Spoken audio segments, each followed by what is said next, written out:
आज के पवित्र शास्त्र अध्ययन में आप सबका स्वागत है। आइए हम आज जो बाइबल अध्ययन करने वाले हैं उसके विषय की ओर नजर डालेंगे। बाइबल के समय में लोगों की भोजन व्यवस्था और खास करके रोटी, इस विषय पे आज हम बाइबल अध्ययन करने वाले हैं।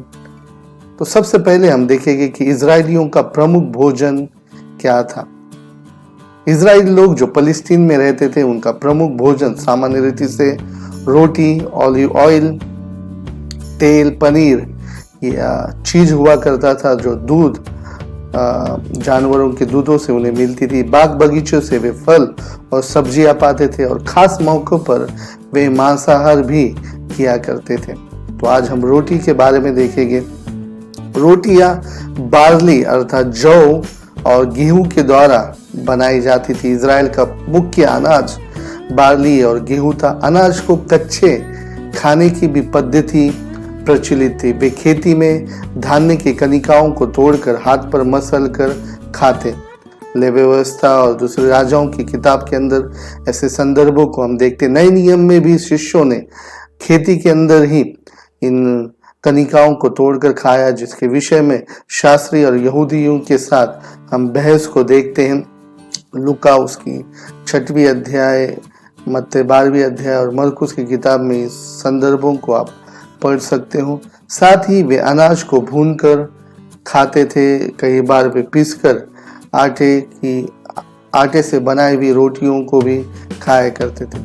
इसके साथ ही साथ अनाज के अंदर वे बाजरा, कठिया, गेहूं और अन्य अनाजों का भी उपयोग किया करते थे। दाल और अन्य जो अनाज है इनका भी उपयोग किया करते थे। तो रोटियों के बारे में हम देखेंगे। रोटियां जो है खास करके इजरायलियों का मुख्य अन्न था। 3/4 जो लोग थे अपने भोजन के लिए रोटियों पर ही निर्भर थे।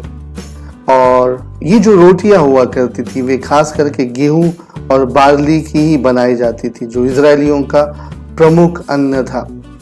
हम देखते जो इजराइल में ज्यादा करके जो गरीब तबके के लोग थे वे बार्ली की रोटियां खाया करते थे। तो रोटी तोड़ना या रोटी खाना इस वाक्यांश का सामान्यतः अर्थ पूर्ण भोजन करने के लिए इस्तेमाल किया जाता था। हिंदी बाइबल के अंदर हम बार्ली की रोटी और गेहूं की रोटी दोनों के लिए एक ही शब्द पाते हैं। जब हम पुराने नियम का अध्ययन करते, नए नियम का अध्ययन करते तो हम पाते हैं कि बार्ली और गेहूं इनके द्वारा बनाई हुई रोटियां ही सामान्यतः इजरायलियों का मुख्य अन्न हुआ करता था। यीशु मसीह ने 5000 लोगों को जो भोजन खिलाया उसके अंदर यीशु मसीह ने बार्ली की रोटियों का ही उपयोग किया था, जिसका वर्णन हम यूहन्ना 6वीं अध्याय 5 से 14 वचन में पाते। रोटी पकाने की पद्धति के विषय में यदि कहा जाए तो बाजू में जो चित्र है उसके अंदर देखकर आपको अंदाजा लग सकता है। रोटी भूनने के लिए वे तवे का उपयोग करते थे जो पत्थर से बनाया जाता था। कई बार रोटियां भूनने के लिए मटकों का, मिट्टी के मटकों का भी उपयोग किया जाता था। खास कर जो खमीर की रोटियां है वो तंदूर में पकाई जाती थी और जिन्हें भट्टी भी कहा गया है।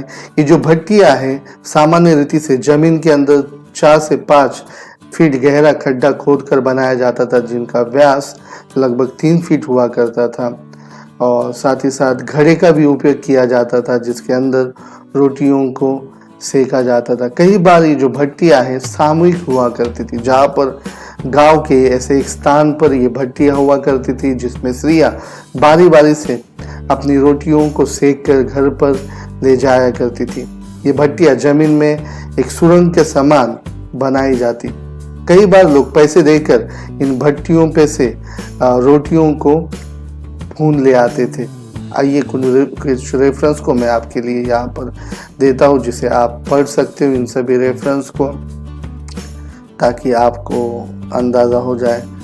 तंदूर और ये जो भट्टियां हैं ये खास कर नगरों में हुआ करते थे, जहाँ पर सामूहिक रीति से रोटियों को स्त्रियां पका कर ले जाती थी। पुराने नियम में और नए नियम में हम रोटी बेचने वाले दुकानों का भी वर्णन पाते हैं जो यिर्मयाह और यूहन्ना की किताब के अंदर पाते हैं।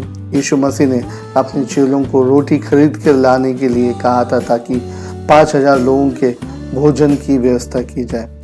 रोटी के आकार के बारे में यदि कहा जाए तो लगभग 3 प्रकार की रोटियां होती थी। खमीर की, पाव या ब्रेड के जैसे रोटियां होती थी जो आमतौर पर इजराइल लोग खाया करते थे। यीशु मसीह ने जो चमत्कार किया, बार्ली की रोटी भी इसी प्रकार से थी। दूसरा, यीशु ने दाऊद के हाथ जो रोटियां भेजी थी, शमूएल के अंदर उसका वर्णन है। पुरातत्व विद्वानों का मानना है कि जो रोटियां गोल या आयताकृत हुआ करती थी, जो पतली और आकार में बड़ी भी हुआ करती। तीसरी, रुमाली रोटी या चपाती के समान रोटियां इजराइल में खाने की प्रथा थी उन दिनों में, जो सालन में डुबो कर खाई जाती थी। रोटी या भोजन का आध्यात्मिक महत्व, इजरायली लोग भोजन को खासा महत्व देते थे। यदि भोजन करते समय कोई मेहमान घर पे आ जाता तो भोजन अधूरा छोड़कर लोग उनका स्वागत नहीं करते, बल्कि मेहमान को उनके भोजन होने तक रुकना पड़ता था। रोटी को धार्मिकता से जोड़ा जाता था और हम देखते हैं इजरायली लोग रोटी बीज बोने से लेकर रोटी आने तक, रोटियां पकने तक सभी काम परमेश्वर के नाम से किया करते थे। प्रथम फल का, उपज का हम त्योहार ले व्यवस्था के अंदर पाते हैं। हम पाते किस प्रकार से जब पहली डाली या कनिका खेत में उगती तो वे उसे लेकर परमेश्वर को बलिदान चढ़ाते और पहले उत्पन्न में से पहली रोटी परमेश्वर को चढ़ाई जाती। तो इजराइल के जीवन में बहुत ही महत्वपूर्ण था उस समय।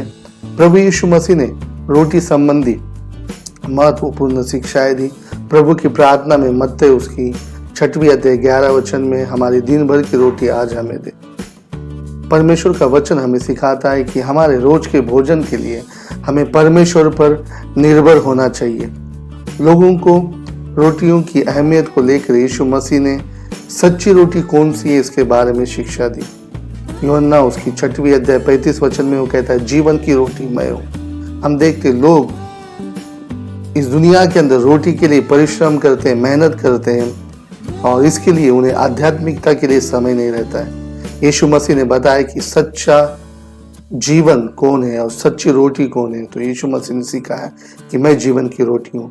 लोग चिंतित होते हैं कि हम क्या खाएंगे, क्या पिएंगे या क्या ओढ़ेंगे। यीशु मसीह ने इन सभी बातों के लिए हमें निश्चिंत रहने के लिए कहा है और हमें परमेश्वर के राज्य की खोज के लिए उसने उत्साहित किया है।